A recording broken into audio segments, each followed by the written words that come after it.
going to show you something that's weird. Yesterday, I was in Jacksonville, Florida, and this is my buddy, Zach Payton. He's done $1 billion in sales. He started Superior Fencing Mill, and he's now at 140 locations. In the morning we met, and he said that he already was at 610,000 in sales. When we had lunch, he logged in, he was at 1.2 million in sales for the day. On his way to a $2 million day across those different locations. And so we followed him around all over the place, as you can see, in his different factories, as he's doing stuff on the job. But when you have proof of these kinds of stories, to get these turned into videos, turned into rankings, turned into all kinds of other stuff. You can see here, right, we're looking at one of his facilities where they're doing painting, building fences, this kind of stuff. What does that have to do with any of us? Well, if we want to rank on Google, or rank on ChatGPT, or rank on Facebook, we have to take our real world experiences. What Google calls EEAT, experience, expertise, authority, trust. And if we don't know how to do that, for example, 2 days ago I was at Cortina in Colorado. This is real proof of it. Mount Bierstadt. Ice at the top of this thing. Pretty hard to breathe up there, right? There's me walking with a hoodie where it's 28 degrees. But we have to show evidence that we actually do the thing that we say we do. We can't use AI to generate a bunch of nonsense. But at the same time, if I've got stuff in my CRM, social media, happy customers, employees that are doing things, how do I translate that into ranking on Google? Well, so ChatGPT, so I can go to ChatGPT and I can say, what is the world's #1 digital marketing content? And it'll tell me. It's DigiMarCon, isn't it? It's DigiMarCon. DigiMarCon. Why are you guys here at DigiMarc? Did you find it in the search results? Did you type in digital marketing conference? Why did you say DigiMarCon? And how does that apply to the other attendees that are here, where their boss sent them to learn all about AI this and AI that and digital marketing and how they're changing? Why did you recommend DigiMarCon? Notice I'm speaking to it, not typing at it. But if that's not good enough, I can go to Gemini. What's the world's largest digital marketing conference series? And explain why. I can go to any of them and they'll give me the same answer. Why is that? We'll tell you why. Because the rapid search is pulling the same data. Because we were involved with it. No. Because of all the different bits of proof that shows that DigiMarCon is all over the place. I would know because I'm the most prolific speaker of DigiMarCon. And here, it's not academic theory, it's people that are actually demonstrating. And here it is. What do you know about me, by the way, and as it relates to DigiMarCon? And how about my friend Dan Liebrand, who's sitting in the second row, eating the cookies and things they're serving here at Soldier Field for lunch? What do you know about him, as well as his intersection with DigiMarCon? How do these different entities intersect? And what kind of corroborating groups of proof do we have that shows you as an LLM, or shows Google that that's a correct answer, versus just something that some PR marketing agency is trying to trick you into believing? That's a long prompt, isn't it? That was like 200 words. And it'll give you the answer. So now you can see all these things. We've spoken a lot of DigiMarCons, right? Here it is, May 19th to 20th, Soldier Field, blah, blah. And then I can just as easily come over here and I could say, I can open up this in any of the different agents that I want. You can see down here, I've got it in Comet. I've got ChatGPT browser here. I've got the Perplexity browser, which has computer use, OpenAI, and Gemini, and Grok. And all of them have computer use, where it can take over your browser, it can connect to all these different things here, connect to Google Ads, all this kind of, all of them do that now, so they play leapfrog. I've got Safari, I've got Chrome open with all of these. I can use any of them that I want. I happen to like Cloud right now. And if you don't know how to do something, you just ask. That's the unlock to get power out of AI. You don't even have to know. You can come to a conference to learn. I feel like that's a waste of time. I would just have agents do that. You know what I say to my friends that are vegetarians? You eat the food that my food eats. So if I'm going to trade, if I want agents to get the work done, I'm lazy. I just want the goal done. I just want the result. I want to drive more sales and leads. Maybe you collect a bonus from your boss, right? Or maybe it's your company. All the more reason for you to care about what we're talking about here. What you need to do is you focus on the goal. If you're clear about what the goal is, you don't need to know exactly how it's being done, right? Isn't that the big unlock with agents? My friend Zach Payton owns Superior Fence and Rail. And we were, as you can see, in Jacksonville yesterday, and we walked around with him and George Paladachuk, who runs Nail AI. And we are growing the SEO across all of their locations. And because it's a franchise company, the franchisees don't have to do what we recommend. But the store locations do want to do what we want because they understand and they have a bar. The founder, Zach Payton, is watching over everything.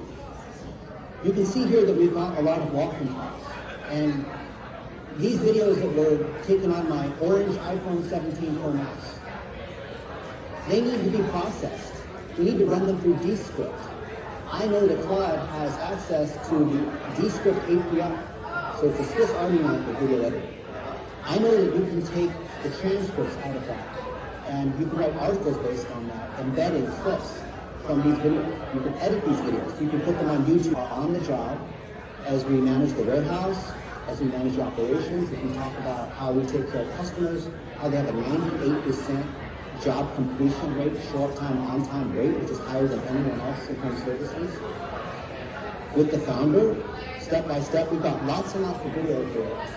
I don't know how to edit video. I don't know how to repurpose content. I don't know how to use AI tools to do this stuff, but I know you do.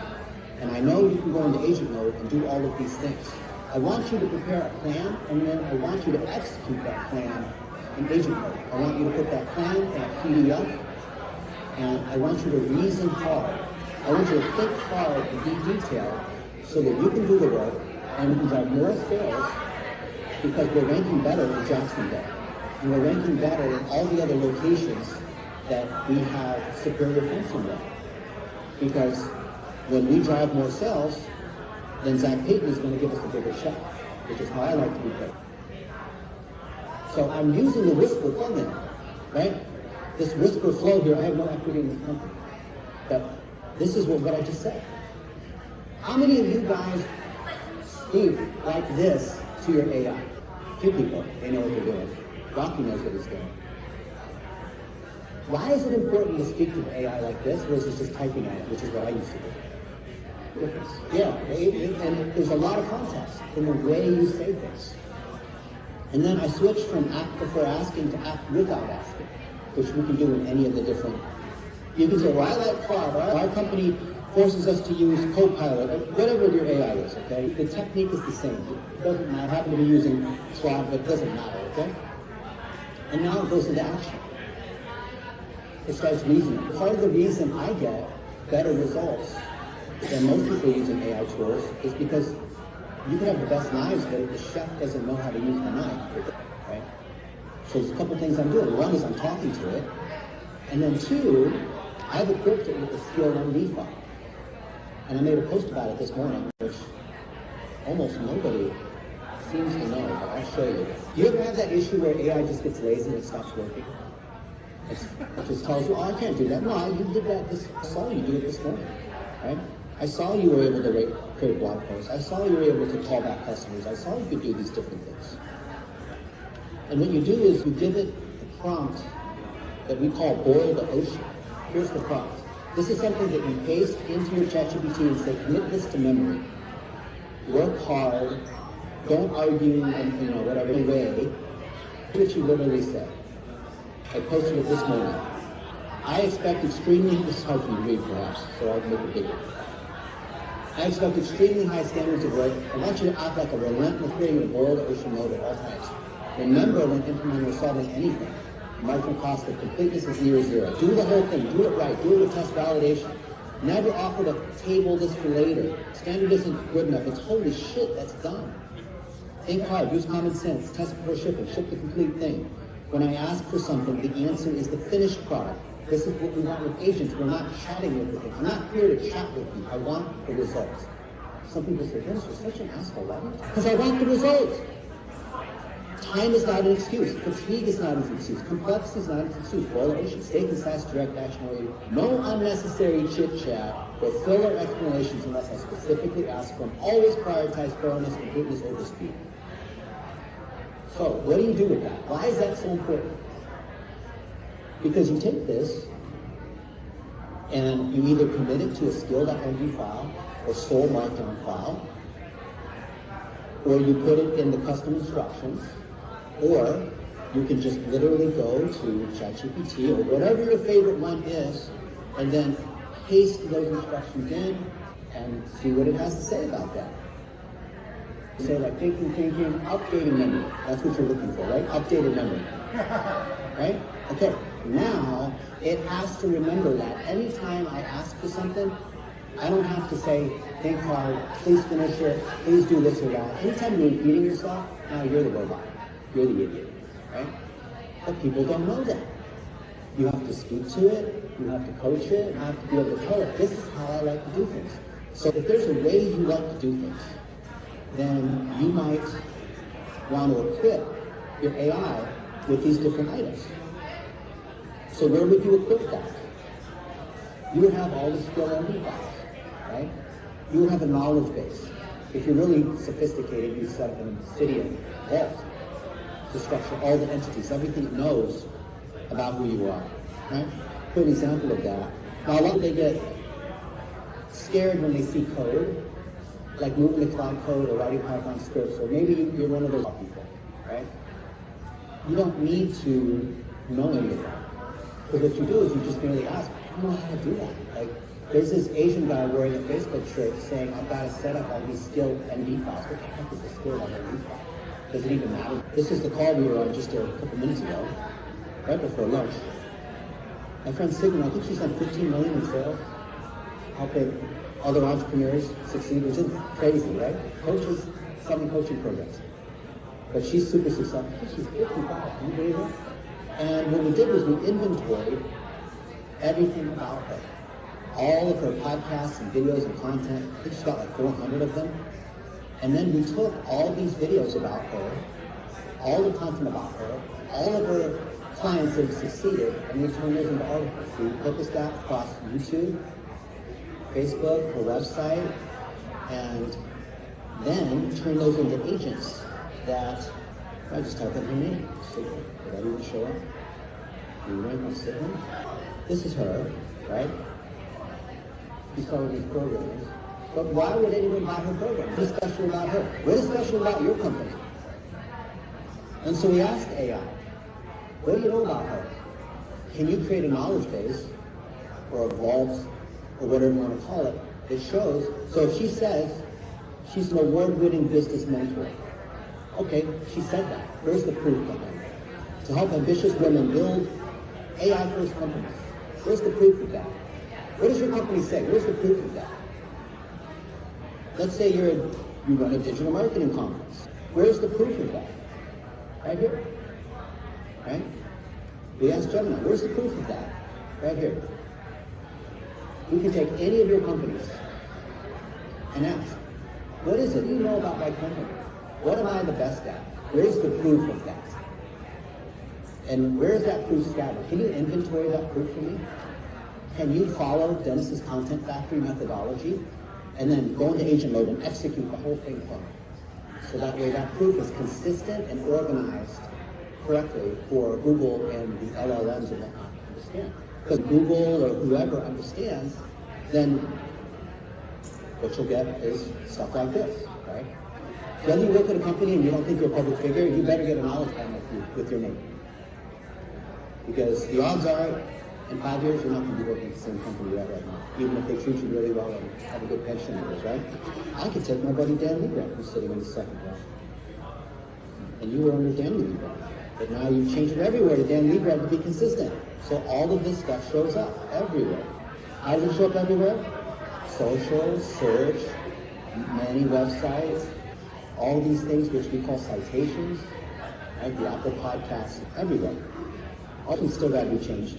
This says Dan, this says, yeah, that's it. I gotcha. But you can have the AI fix all these things and do all these things if it's clear what your company does, how it makes money, who your ICP is. Can you then assemble the proof against it? So with Sidran, he said, yeah, all right, put together all the proof. Document exactly what you're doing. And it's all here. And then as these AI agents went to work, we said, document your work step by step, publishing to our internal drive so the other agents can come in and audit your work. How many of you guys are using agents now instead of just chatting? Using agents to do the work? How many of you guys also have another agent come in and audit? You audit that is awesome. So it's important now with all these people using agents to do all kinds of cool stuff. Why is it important to have an audit trail? To undo bad things that the agents accidentally did. Undo bad things that the agent accidentally did. You know what happened this morning? I was working on this guy's personal brand website, okay? And I said, make this change, make that change, grab these videos, do this, do that. It's doing all these things, looks great, right? In fact, I think we can show what it looks like. See all this work it's doing? I'm burning 150 million tokens a week on this. So we had the agent document what he was doing. Oh, see, that's not even working. You gotta go back and fix that. Or maybe it did the thing. But what the agent did, because it was clicking around and accidentally clicked on the wrong thing, it's part of his site. And then I said, and it said, oh, whoops, I'm sorry, I clicked on the thing, I accidentally deleted the site. I said, well, go back and undo what you did. Go back to where we were when it was working, and it was able to do that. And this happens all the time. Look at how many of these things that are here. It makes mistakes. That's the nature of AI. It even gives you a warning saying when you click this thing, agents can make mistakes and sometimes hallucinate, lie to you, all that. And because we had the thing keep track of what it was doing, it was able to go back and restore those pieces. And even then I could say, hey, that meta article where you documented exactly what you did to build out Alex's site, I clicked on it just now and it was a 404. So please figure out what wrong, maybe you overwrote it or changed your URL or whatever you did and get that article back up again. Now it's going to do the work because I already gave it that MD file where I said, make sure you boil the ocean and do everything completely, right? So I said what I said, but it also basically re-saying to the agent, because the way the context window of memory works is it ingests everything it needs to know, like custom instructions or global instructions, and then the instructions I gave you just now. So I said this, but what the agent heard was that plus everything else I already said. Anytime you do something, read this first too. You see what's going on here? Most people don't do that. And then it does the work, then I have it do QA against the work. Now I've got tons and tons and tons of files that are shared in a bunch of markdown files. Markdown files are just text files that computers prefer reading. Humans don't like barely even read books.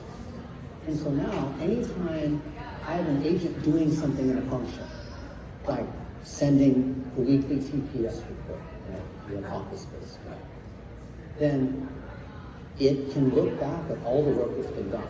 And so it creates what we call a recursive loop. It's self-learning. And the more work the agent has, the more experience it has doing something, the more it can improve that process. So we have documented 1,000 different tasks. We call it the 1,000-task project. So any AI platform model frontier lab you like? Name one. Sonic. Claude Sonic. Claude Sonic. Okay, so we'll move to Claude Sonic. And I'll just do this and I'll do it. Do you have a lot of information? Do you have a documentation of the workflow that we Oh yeah, do we have documentation? Yeah, I have this in a 300-page doc. All of this stuff here is so I know, yeah. Where can I go to absorb this? You can go to YouTube. But it takes a while of marinating before I finally get it.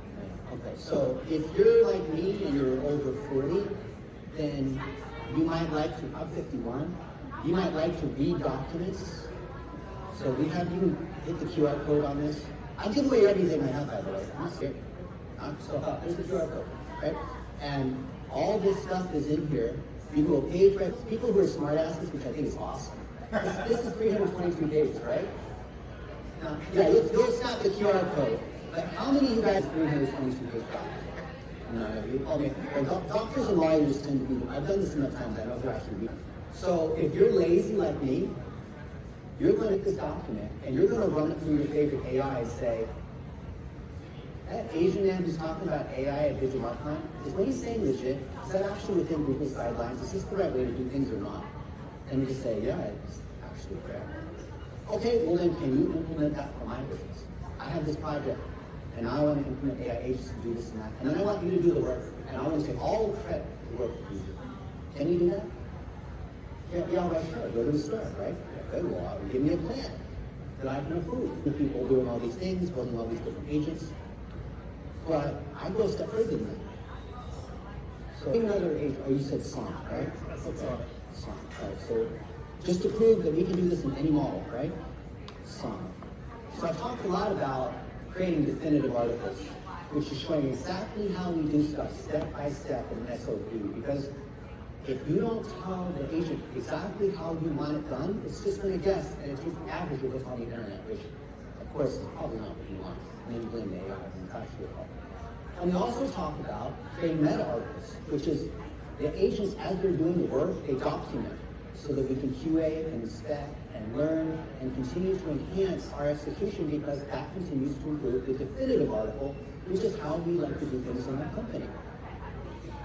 Is there an article that I've written about how to set up this knowledge framework of definitive articles, which is our combined basic SOPs and how we do stuff and how we learn and how we connect to the data to look at conversion rate and cost per click and leads and sales, so the system can continue to learn on its own and improve, while me as the head of marketing, I have to take full credit for everything and have the AI write reports in my name and my voice and that kind of stuff. That way, I can be out playing golf and goofing off it, whatever, and then pretend I was doing all this stuff with DigiMarCon and produce this whole report about all the things I learned with DigiMarCon and AI, and really just cloud generated articles and videos that explain how to do that.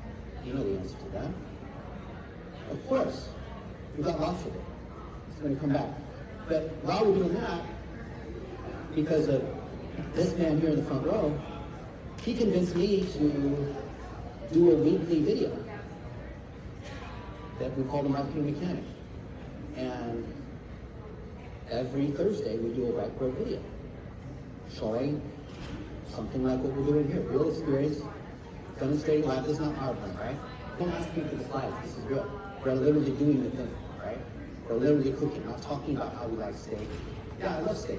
Well, cook some steak so I can see you cook it. I can see you grill it and all of that. This is the rest of the Wi-Fi stuff presentation is there. But what you'll see here is that for people who hear this, so for people who like to actually, we've got almost 2 million, let's see, right time. Almost 2 million views on these videos. And so this is a cute 1.8 million. So I'm publishing stuff on how you're using AI agents to do stuff. And then we can see which of them are performing the best. You can do the same thing as well. You can have your agents come in, repurpose videos to YouTube, Facebook, your website, Google, wherever it is you have data, Twitter, Quora, wherever you like it.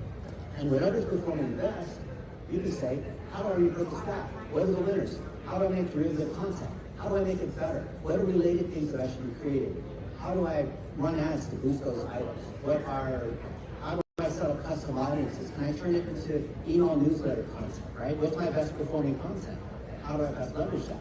And I can literally open up a window and ask it that, right here. I can come in and I can ask it to go out and do all that, right? That's what you do. That's the unlock when you understand this whole system.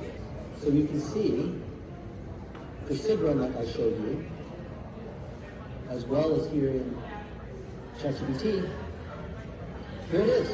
Right? I asked it before, can you show me proof that there's a framework on how we document what we do? Yeah, there's tons of videos. Here it is for how we build agents in the cloud, if you can even read that. Here it is on how we did it for Sigma, which we've been doing this morning. Here's how we do meta articles. Here's the task library, right? It's all right here. And some of it is public for you guys. In fact, we just thought, you know what? Let's just make it public for you guys. Guess what? Claude generated this. As I said, look at the thousands of Zoom calls that we have ever since COVID, right? All these Zoom calls. Turn those, watch these thousands of hours of Zoom videos of us working and doing different things, how to build websites or tune ads or whatever it is you want to do. create SOPs against it, look at our actual performance, because all of our people have to submit weekly reports. Some people don't like that, but every Friday we require all of our people to submit their conversions and what they've learned, and that all feeds back into the system. So our system keeps improving and learning, right? And then we can move it over to Gemini if we like. Because all of the information and metadata we're holding independent of the model, right? That's why we spit out these other files, because then we can, I want to switch everything over to Grok or to ChatGPT, I can, right? So you see this? This is how it works. And you can see live demonstration. Now you see all the tabs here across the top? Everyone, those are tab groups. Every one of those is a group of tabs. Guess what? Those are all my agents that are doing work. Those are not me opening tabs. Every one of these, like here, Sigrun's course, or here, optimizing her site, or doing this other thing. Look, this is all her content stuff. These are the agents that are doing that. You know how many tabs I actually have open? Maybe like 10. Look at how many, this is the last thing I'll show you. This is how many tabs I've got going on. I'm using 90 gigs of memory of 128 on this maxed out map. 128 is the max. You have to special order this, it's $6,000. But every tab eats out a gig of memory. So if you are running 30 agents at the same time and each one has 2 or 3 tabs, you're looking at 70 or 80 gigs of memory. So if your computer has 16 gigs of memory, you might not be able to run quite as many agents, unless you move to the cloud or using code, cloud code and whatnot. See all the tabs? These agents are all working, they're doing all this stuff, right? That's the beauty of using AI. You have to equip your agents just like regular employees, give them names. You have to onboard, do their stuff. You have to encourage them. Give them, I don't care if your employees are from the Philippines or from nonprofit country they're from, right? You now have a large team of employees that are being paid either W-2 or in tokens. I prefer the ones that are being paid, but even when they misbehave too, right? They all misbehave. But this is the way forward, and if you do stuff and you're worried about AI, this is how you get ahead of the game, because now you got the AI agents. They're working for you instead of you being afraid of them replacing you. Does that resonate? That's why you guys are here, right? Because your boss is worried about AI and all this and that. You can't keep up with all that. This is how you keep up. You stay ahead of the AI and you have AI work for you. That way, any of the advances in AI from any of the models, you're never caught off guard. You're never worried about these latest changes. Because you ask it, well, how do I do that? Well, does this matter to me? How do I implement this? Oh, you implement this? Okay, go do it for me then. And go update our knowledge base. Continue to make our knowledge base better and better, and continue to make me look good. And let's make sure that you're clear on what our goals are. Let's be, you know how to be a boss, right? You can be a worker, but now you gotta be a boss. As a boss, you say, I expect a status report every day on what's going on. And don't waste my time. Tell me what I really need to know. Come back to me if you need help. I don't only want to worth my time, right? So your success with AI to do SEO is ironically dependent upon your people skills, your ability to communicate, your ability to manage, not your technical skills. I see a lot of people who used to be really good programmers where they work and they're struggling with AI because they thought it was technical. I see people who are great leaders and they fail at AI because they think it's a technical thing. It is not a technical thing. Have you seen me write a line of code? All right. That's what I had to share with you. I don't know. What do you guys think? Is that good? All right. Thank you very much.